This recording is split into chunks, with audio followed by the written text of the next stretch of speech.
تو قرآن و سنت کا خلاصہ یہ ہے کہ شادی ایک ہوگی اور نکاح متعدد ہوں گے۔ آپ اس سے جو بھی معاہدہ کریں گے وہ شرعاً نکاح ہے، نکاح ہے، نکاح ہے، اور آپ کے لیے حلال ہے، حلال ہے، حلال ہے۔ وہ ہمارا آج کل ایک مفتی ہے، وہ کہتا ہے جی بیوی تو ایک ہوتی ہے، نکاح 18 ہوتے ہیں۔ میں نے خود سوچا یہ عجیب آدمی ہے، کیا کہہ رہا ہے؟ میں نے کہا یار کیا مطلب بیوی ایک ہوتی ہے، نکاح 18 ہوتے ہیں، کوئی ایسا چکر ہے تو ہمیں بھی سمجھاؤ۔ اور نے کہا جی بیوی تو وہی ہے نا جس کا ہمارے گھر میں ہے۔ 18 نکاح کا معنی یہ ہے کہ نکاح کیا طلاق دے دی، نکاح کیا طلاق دے دی، نکاح دیا طلاق دے دی، حلالہ کر لیا اور دوسرے کے لیے پاک ہوگی، ہمیں بھی 2-3 راتیں مل گئیں، تو اس لیے میں نے 18 نکاح کیا۔ میں نے کہا یہ نکاح تمہیں مبارک ہوں، حلالہ کرنے والے پر اللہ کے نبی نے لعنت بھیجی ہے، لعن اللہ المحلل والمحلل اللہ۔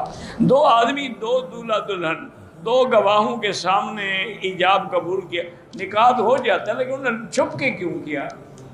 نکاح تو اسی لیے مسجد میں کیا جاتا ہے کہ سب لوگوں کو پتہ ہے۔